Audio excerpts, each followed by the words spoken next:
જૈન વિદ્યાર્થી મિત્રો, Trinetra એકેડમીના online platform પર આપ સૌ મિત્રોનું હાર્દિક સ્વાગત છે. પાઠ્યપુસ્તક આધારિત પ્રશ્નોના મહાકુંભ ટેટાટ સ્પેશિયલ સિરીઝની અંદર ધોરણ 8 નો આજે ત્રીજો દિવસ છે અને એમાં આપણે ધોરણ 8 નું પ્રકરણ 3 ભણવાના છીએ. સંશ્લેષિત રેસા અને કુદરતી રેસા અને પ્લસ પ્લાસ્ટિક વિશેની ચર્ચાઓ કરવાની છે. તો ચાલો વધુ કઈ ચર્ચા ન કરતા સીધા પ્રશ્નો પર આવીએ આપણે.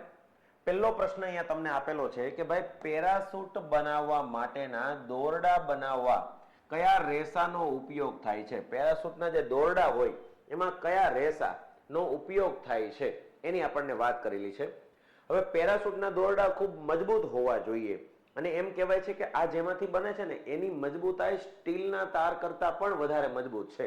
યાદ રાખજો મિત્રો, એ આવશે નાયલોન. નાયલોનના રેસામાંથી પેરાશૂટના દોરડા બનાવવામાં આવે છે અને નાયલોનની મજબૂતાઈ જે છે એ ખાસ યાદ રાખવાની છે કે આની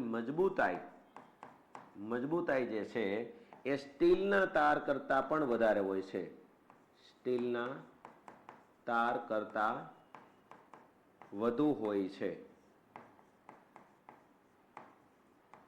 બીજું, નાયલોનના રેસા વિશે એક બીજી વસ્તુ પણ તમારે યાદ રાખવાની થશે કે નાયલોનના રેસા જે છે એ સૌપ્રથમ સંપૂર્ણ સંશ્લેષિત રેસા છે. સંશ્લેષિત રેસા છે એટલે કે કૃત્રિમ રીતે બનાવવામાં આવેલા સૌપ્રથમ રેસા કયા? તો જવાબમાં યાદ રાખવાનું છે નાયલોનના રેસા. સૌપ્રથમ સંશ્લેષિત એટલે બીજું કાંઈ નહીં, કૃત્રિમ રેસા થશે. બરાબર, આ વસ્તુ ખાસ યાદ રાખવાની છે. નાયલોનના રેસા જે છે એ સૌપ્રથમ સંશ્લેષિત રેસા છે એટલે કે કૃત્રિમ રીતે બનાવવામાં આવેલા રેસા છે અને મજબૂતાઈ ખૂબ સારી છે. પેરાશૂટના દોરડા ને એ બધું પર્વતારોહકોની જે પેલી દોરીઓ હોય ને એ બનાવવા માટે પણ નાયલોનનો જ ઉપયોગ થાય છે. ચાલો આગળ વધીએ. તો રેશમ જેવા જ લક્ષણો ધરાવતા માનવ સર્જિત રેસા કયા છે? રેશમ જેવા જ રેસા મતલબ કે આપણે બે વસ્તુ ખાસ યાદ રાખવી પડશે. જ્યારે તમને એમ પૂછવામાં આવે કે રેશમ જેવા, બરાબર, અને જ્યારે તમને એમ પૂછવામાં આવે કે ભાઈ ઊન જેવા રેસા, ત્યારે યાદ રાખવાનું છે કે જ્યારે રેશમ જેવા રેસા તમને પૂછવામાં આવે, કૃત્રિમ રેસા, ત્યારે તમારે શું યાદ રાખવાનું? રેશમ જેવા જે છે ને એ રેયોન છે. રેશમ અને રેયોન એમ યાદ રાખી લેવાનું. અને ઊન જેવા જ્યારે તમને પૂછે ને ત્યારે જવાબમાં યાદ રાખવાનું છે એક્રેલિક. બરાબર. અને તમને ખ્યાલ છે કે ભાઈ આ જે રેસાઓ જે છે એ કેવા રેસાઓ છે? કુદરતી રેસાઓ છે. અને આ જે રેસાઓ છે એ કેવા છે? કૃત્રિમ રેસાઓ છે. હવે કુદરતી વસ્તુમાંથી મેળવવા અઘરા પડે, બરાબર, કૃત્રિમ રીતે ફેક્ટરીઓમાં જલ્દી બની જાય, મોટા પ્રમાણમાં બની જાય, સરળતાથી મળી જાય, સસ્તા મળી જાય. પણ કુદરતી રેસાઓ જે રેશમ જે છે, સિલ્ક કહેવાય, કોસેટામાંથી બને, એના વિશે આપણે આગળ ચર્ચા કરવાની છે. પણ કોસેટામાંથી જે બનાવે છે, કોસેટાના ઓલામાંથી, ત્યારે રેયોન જેવા રેસા બને છે. રેશમ અને રેયોન બે સેમ ટુ સેમ હોય છે. ઊન અને એક્રેલિક આ બંને પણ સરખા હોય છે. એટલે હવે કદાચ સ્વેટરની અંદર ઊનનું સ્વેટર નહીં હોય ને તો એ એક્રેલિકનું હશે. એ ઊન જેવી જ વસ્તુ છે અને એના જેવું જ કામ કરે છે. બરાબર, તો આ વસ્તુ ખાસ યાદ રાખવાની છે. તો અહીંયા આપણો પ્રશ્ન હતો કે રેશમ જેવા રેસા કયા છે? તો આપણો જવાબ થઈ જશે રેયોન. રેયોન એ રેશમ જેવા છે અને એક્રેલિક એ ઊન જેવા છે. ચાલો આગળ વધીએ. તો સ્વેટર અને શાલ બનાવવા માટે ઉપયોગમાં લેવાતા રેસા કયા? સ્વેટર અને શાલ બનાવવા હોય તો અહીંયા તમારા માટે બે રેસા ઉપયોગમાં આવશે. એક તો ઊનના રેસા અને બીજા આવશે એક્રેલિકના રેસા. કેમ કે ઊન અને એક્રેલિક બે સેમ ટુ સેમ જેવા રેસાઓ છે. બરાબર, તો ઊન અને એક્રેલિક બંને વપરાય, પણ અહીંયા આપણને ઓપ્શનમાં શું આપેલું છે? તો ઊન આપેલું નથી, એક્રેલિક આપેલું છે. તો યાદ રાખવાનું છે, જવાબમાં આવશે એક્રેલિકના રેસા. અને મેં તમને હમણાં જ વાત કરી કે ઊન જેવા રેસા કયા છે? તો એક્રેલિકના રેસા જે છે એ ઊન જેવા છે. બરાબર, તો આ વસ્તુ યાદ રાખજો. ચાલો આગળ વધીએ. ટેરિલિન શાનું સ્વરૂપ છે? ટેરિલિન જે છે એ શેનું સ્વરૂપ છે?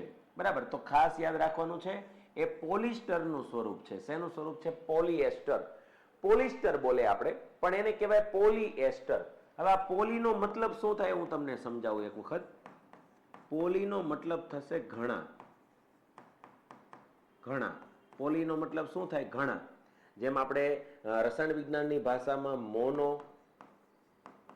એટલે એક થાય, મોનો ડાય, ટ્રાય અને ટેટ્રા. તો ઘણા બધા હોય ત્યારે એને પોલી કહેવાય. બરાબર. જેમ કે એક એસ્ટર હોય તો મોનો એસ્ટર, બે હોય તો ડાય એસ્ટર, ત્રણ હોય તો ટ્રાય એસ્ટર, ચાર હોય તો ટેટ્રા એસ્ટર, ને ઘણા બધા એસ્ટર હોય તો પોલી એસ્ટર. એટલે એને પોલિસ્ટરનું કાપડ કહીએ. પોલિસ્ટર બોલતા હોય એ ટેરેલિન છે, યાદ રાખજો. અને બીજી એક વસ્તુ યાદ રાખો, આવું જ તમે જોયું હશે ઇથિનમાં. એક ઇથિન, મોનોઇથિન, બે ડાયથિન, ત્રણ ટેટ્રાઇથિન, ટ્રાઇથિન, ટેટ્રાઇથિન અને ઘણા બધા ઇથિન ભેગા થાય તો પોલીઇથિન બને. પોલીઇથિન એક પ્રકારનું પ્લાસ્ટિક છે, જબલાઓ બનાવવા માટે, દૂધ ભરવાની થેલી બનાવવા માટે એનો ઉપયોગ થાય છે. આવી રીતે પીવીસી, પોલીવિનાઇલ ક્લોરાઇડ. તો વિનાઇલ ક્લોરાઇડના ઘણા બધા સમૂહ ભેગા થાય તો એને પોલીવિનાઇલ ક્લોરાઇડ કહેવાય. તો આવી રીતે પોલીમર જે છે, પોલીમર એ ઘણા બધા મોનોમર ભેગા થશે એટલે એક પોલીમર બનાવશે. તો અહીંયા ટેરેલિન જે છે એ પોલિસ્ટરનું એક સ્વરૂપ છે, યાદ રાખવાનું છે. ચાલો અહીંયા આવી ગયો. ચાલો પોલિથીન. જો પોલિથીન અને પીવીસી આ બંને પ્લાસ્ટિકના પ્રકાર છે. પોલિથીન અને પીવીસી આ બંને પ્લાસ્ટિકના પ્રકાર છે. તો કેવા પદાર્થ છે એવું પૂછ્યું તો જૈવ વિઘટનીય? ના ભાઈ, વિઘટન નહીં થાય આનું. બરાબર. Thermosetting plastic, thermoplastic, polyester? ના, પોલિએસ્ટર નથી. તો થર્મોસેટિંગ પ્લાસ્ટિક ને થર્મોપ્લાસ્ટિક આ બેમાંથી એક પ્લાસ્ટિક છે. તો અહીંયા હું તમને કેટલીક બાબતો જણાવી દઉં કે પ્લાસ્ટિક જે છે એના મુખ્ય બે પ્રકાર છે. કેટલા પ્રકાર છે? મુખ્ય બે પ્રકાર છે. એકને થર્મોપ્લાસ્ટિક કહેવાય, થર્મોપ્લાસ્ટિક, અને એકને થર્મોસેટિંગ પ્લાસ્ટિક કહેવાય, થર્મોસેટિંગ પ્લાસ્ટિક. બરાબર. આ બંનેમાં ફરક શું છે એ હું તમને જણાવી દઉં કે ગરમ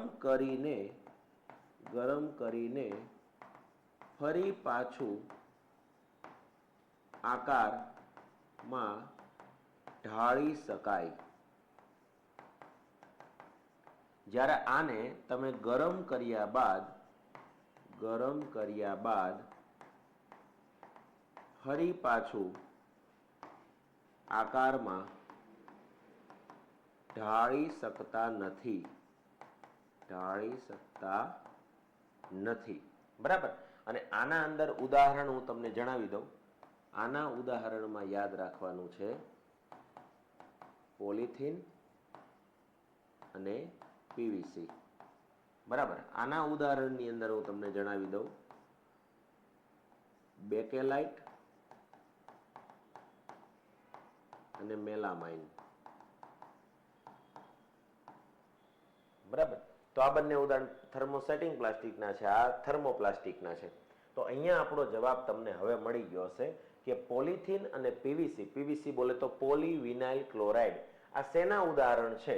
તો થર્મોપ્લાસ્ટિકના ઉદાહરણ છે. શેના ઉદાહરણ છે? થર્મોપ્લાસ્ટિકના ઉદાહરણ છે. ચાલો આગળ વધીએ. કયા બે પ્રકારના રેસાઓને મિશ્ર કરીને પોલીકોટ બનાવવામાં આવે છે? પોલીકોટ બનાવવામાં આવે છે.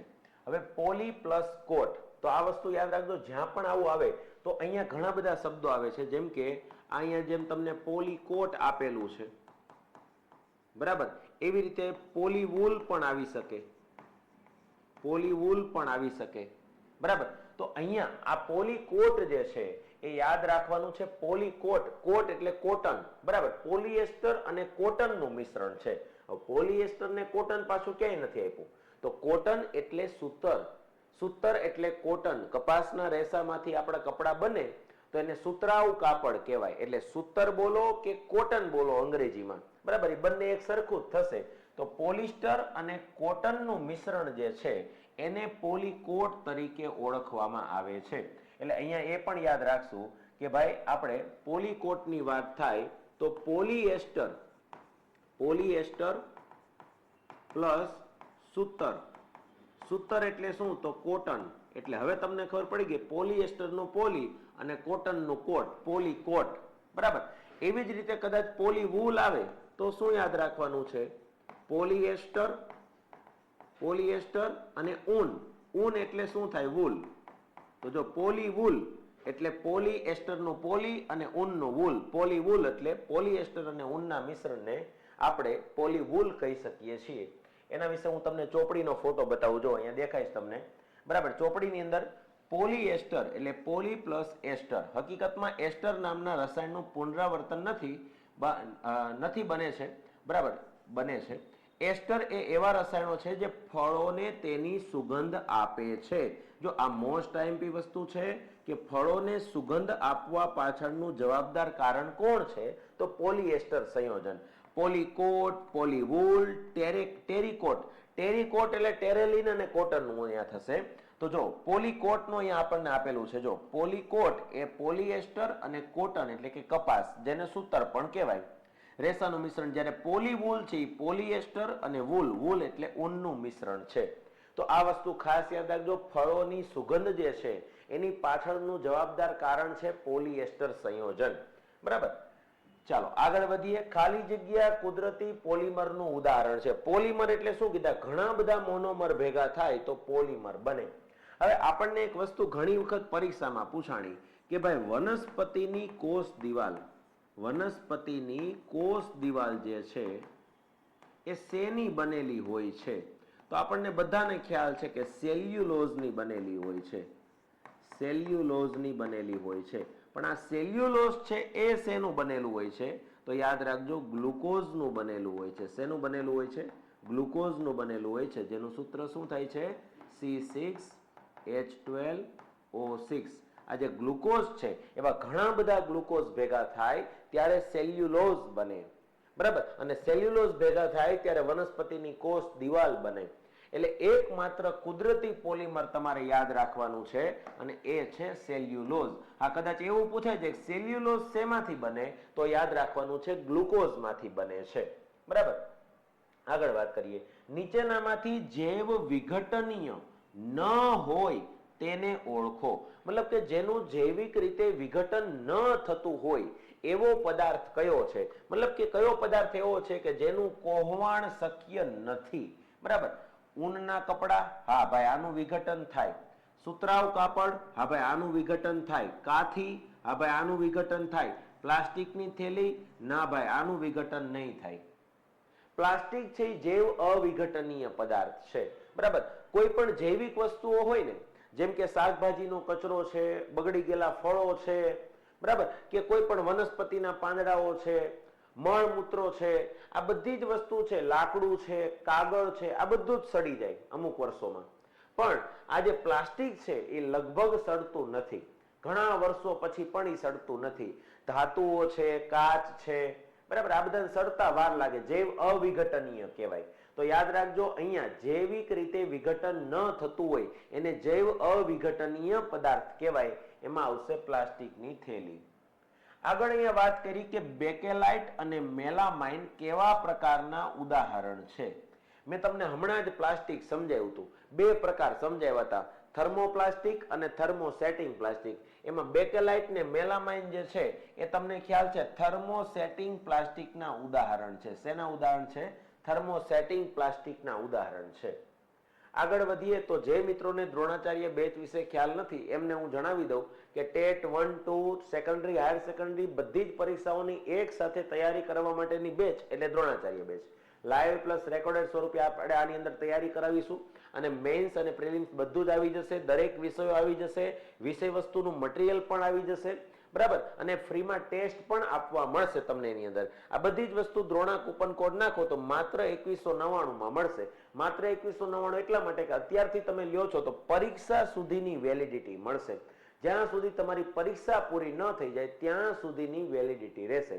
વધારે કોઈ માહિતી જોઈતી હોય તો આ નંબર ઉપર કોન્ટેક્ટ કરી શકો છો, બરાબર. ટેટટાટને રિગાર્ડિંગ કોઈ પણ માહિતી જોઈતી હોય, બરાબર, કોર્સ લેવો હોય તો જ નહીં, બીજી કાંઈ પણ માહિતી જોઈતી હોય તો આ નંબર પર કોન્ટેક્ટ કરી શકો છો. પ્લે સ્ટોર પર જાઓ, ત્રિનેત્ર ઓનલાઈન એપ્લિકેશન ડાઉનલોડ કરો, દ્રોણાચાર્ય બેચના ડેમો લેક્ચર જુઓ અને મજા આવે એટલે આજથી તમારી તૈયારી શરૂ કરો, બરાબર. ચાલો આપણે આગળ વધીએ, પ્રશ્નો તરફ જઈએ. અગ્નિ રક્ષકો માટે અગ્નિ અવરોધક યુનિફોર્મ બનાવવા માટે નીચેના પૈકી શાનો ઉપયોગ થાય છે? જો આવા પ્રશ્નો છે ને એ આપણી પરીક્ષામાં વધારે પૂછાતા હોય છે, આ ધ્યાનમાં રાખજો. બરાબર. અગ્નિશામક જે છે, ફાયર બ્રિગેડ વાળા છે, એની ઉપરનું જે પોશાક હોય એ આપણને ખબર છે કે ભાઈ એ પ્લાસ્ટિકમાંથી જ બને. પણ એ વિચાર કરો, પ્લાસ્ટિક તો એવી વસ્તુ છે કે સળગે એટલે તરત ચીકડાઈ જાય, બરાબર, સંકોચાઈ જાય, શરીર સાથે ચોંટી જાય. પણ આ વસ્તુ એવી નથી. તો યાદ રાખજો કે અગ્નિશામક વાળા જે યુનિફોર્મ છે એ મેલામાઇનમાંથી બનાવવામાં આવે છે.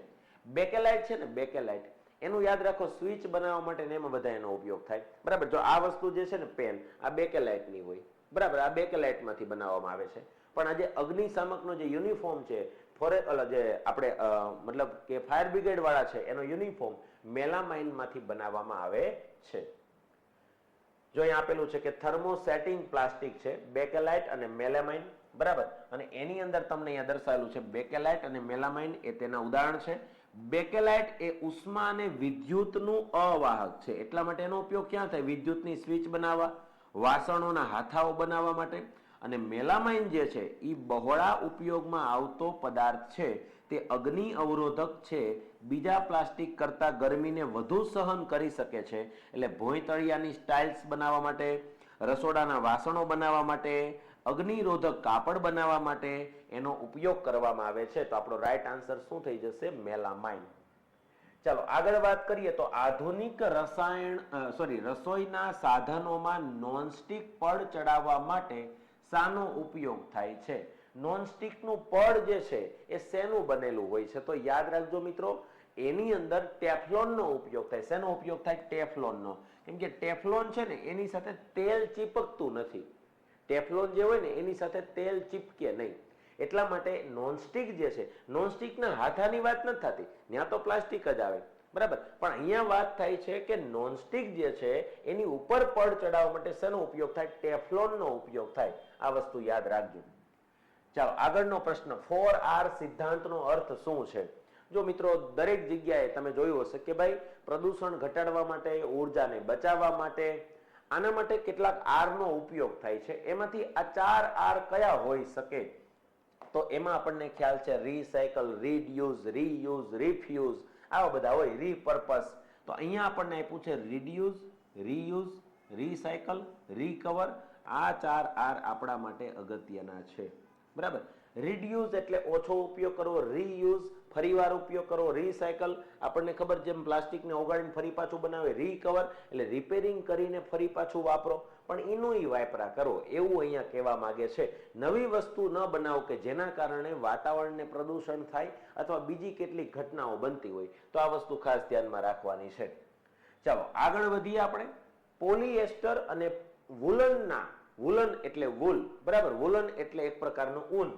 વુલનના મિશ્રણમાંથી શું બનાવવામાં આવે? અહીંયા પોલિએસ્ટર અને વુલન આપ્યું એટલે પોલીવુલ.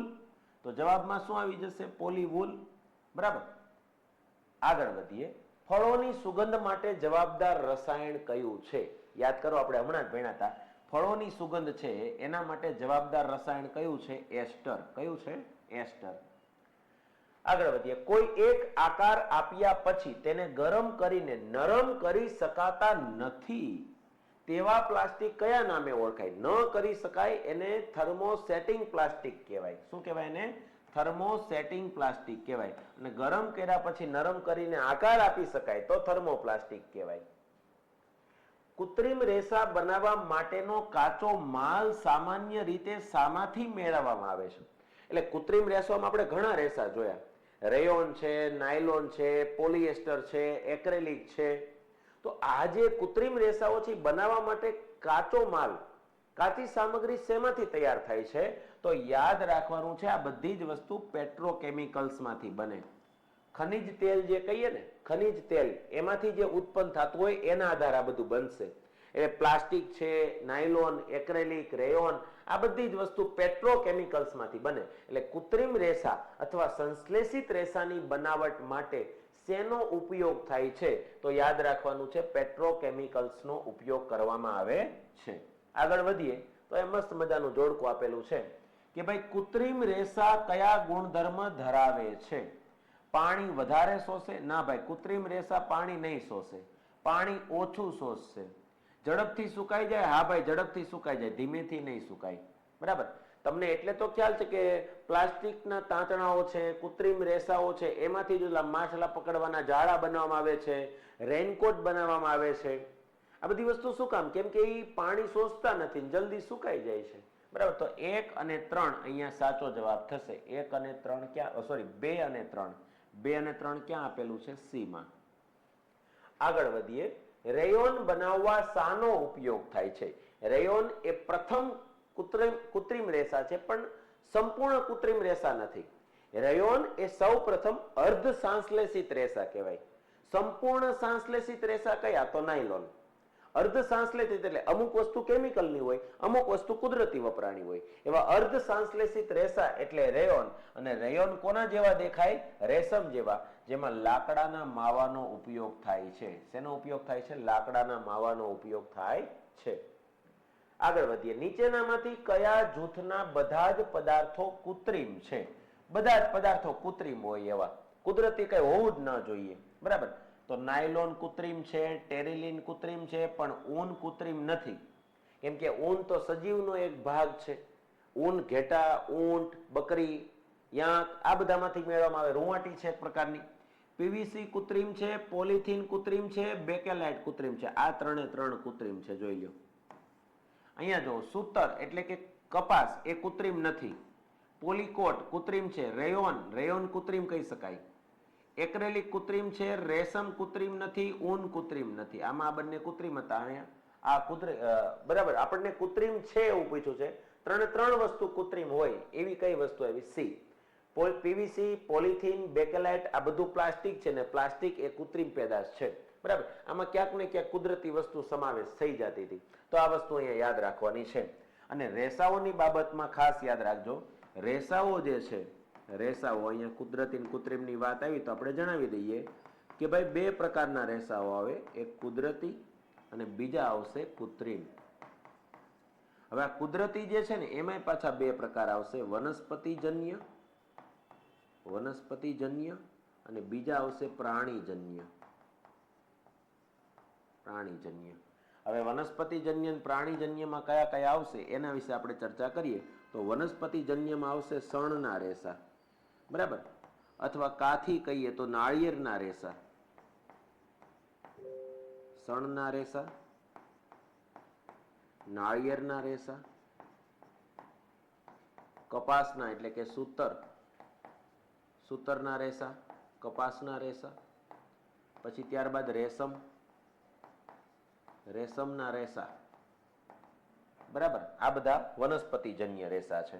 સોરી, રેશમ એ પ્રાણીજન્યમાં આવી જશે, માફ કરજો. કેમ કે કોસેટામાંથી બને ને, કોસેટા વનસ્પતિમાં ન હોય. બરાબર. પ્રાણીજન્ય રેસા છે એમાં ઊનના રેસા અને રેશમના રેસા. ત્યારબાદ જો આગળ વાત કરીએ તો કૃત્રિમ રેસાઓની અંદર એક આવશે રેયોન, સૌથી પહેલા બનાવ્યા ચીન વાળાએ. પછી આવશે નાયલોન, પછી આવશે પોલિએસ્ટર. બરાબર. ત્યારબાદ યાદ રાખવાનું છે એક્રેલિક. આ બધા રેસાઓ એ કૃત્રિમ રેસાઓ છે. તો આ વસ્તુ ખાસ યાદ રાખવાની. આમાંથી ઘણી બધી બાબતો તમને કામ લાગે એવી છે, નોટ ડાઉન કરી લેજો. આગળ વધીએ તો નીચેનામાંથી સાચું વિધાન પસંદ કરો. સાચું વિધાન પસંદ કરવાનું છે. હવે તમે અહીંયા જોઈ શકો છો, પહેલા વિધાનમાં આપ્યું કે મોટા ભાગના પ્લાસ્ટિક જૈવ વિઘટનીય હોય છે. ના ભાઈ, જૈવ વિઘટનીય ન હોય, જૈવ અવિઘટનીય હોય. સંશ્લેષિત રેસા ગરમ કરતા પીગળતા નથી. ના ભાઈ, ઈ પીગળી જાય છે. તમે પ્લાસ્ટિકને કે રેયોનને કે કોઈ પણ ને, મતલબ નાયલોન ને બધાને સળગાવો તો પીગળી જાય. નાયલોન એ સૌ પ્રથમ સંપૂર્ણ સંશ્લેષિત રેસા હતા. હા ભાઈ, આ વાત બરાબર છે. આ વાત એકદમ સાચી. એક્રેલિક એ કુદરતી રેસા છે. ના ભાઈ, કુદરતી નથી, આ તો કૃત્રિમ રેસા છે. તો જવાબ કયો આવશે? સી. આગળ વધીએ તો ખાલી જગ્યા સ્ટીલના તાર કરતા પણ મજબૂત હોય છે. શરૂઆતમાં જ આપણે વાત થઈ હતી જ્યારે પેરાશૂટની વાત કરતા હતા ત્યારે, કે નાયલોનના રેસાની મજબૂતાઈ સ્ટીલના તાર કરતા પણ મજબૂત છે. ઘણા એમ કે તો પછી પુલ બનાવવામાં એમાં બધા એનો જ ઉપયોગ કરી લેવાય ને. પણ મિત્રો અહીંયા વાત થાય છે પતલા રેસા છે. નાયલોનનો પતલો તાર લ્યો ને એટલી જ જાડાઈ વાળો સ્ટીલનો તાર લ્યો ને પછી વજન લટકાવો તો નાયલોનનો તાર નહીં તૂટે, સ્ટીલનો તાર તૂટી જાય. વધારે વજન વધારતા જાઓ, એક સમયે પહેલા સ્ટીલ તૂટશે, આ યાદ રાખજો. એટલે અમુક એની મર્યાદા હોય છે પાછી એની. ચાલો આગળ વાત કરીએ. વિઘટન થવાના સમયના આધારે ચડતા ક્રમમાં વિકલ્પને ગોઠવો. એટલે સૌથી ઓછા સમયમાં વિઘટન થતું હોય એ પહેલા લ્યો, પછી એના કરતા વધુ સમય, પછી એના કરતા વધુ સમય, એના કરતા વધુ સમય. તો જોવા જઈએ તો ફળોની છાલને વિઘટન થતા સૌથી ઓછો સમય લાગે. એટલે ફળોની છાલ શરૂઆતમાં અહીંયા છે, બરાબર. બાકી વાત કરીએ તો આ જે ચાર વસ્તુ આપી છે ને, ફળોની છાલ, સુતરાઉ કાપડ, કાગળ, ફળોની લાકડું, આ બધી વસ્તુમાં સૌથી સ્પીડમાં ફળોની છાલ વિઘટન પામે, બરાબર. એના પછી જોવા જઈએ તો કાગળ આવશે, એટલે આ વિકલ્પ નહીં આવે. તો જવાબ આપણો કયો થઈ ગયો? આ આવશે. પછી સુતરાઉ કાપડ આવશે અને છેલ્લે લાકડું આવશે. તો અહીંયા રાઈટ આન્સર થઈ ગયો બી. સાહેબ આના વિશે અમને જણાવો કે કોને કેટલો સમય લાગે છે વિઘટન થવા માટે. ચાલો તો જણાવી દઉં. જો ફળોની છાલ જે છે, શાકભાજીની છાલ છે, વધેલી રસોઈ છે, આ બધાને સડવા માટે 1 થી 2 અઠવાડિયા લાગે, જે વિઘટનીય પદાર્થમાં ગણાયા. કાગળ છે એને 10 થી 30 દિવસ લાગે. સુતરાઉ કાપડ છે એને 2 થી 5 મહિના લાગે.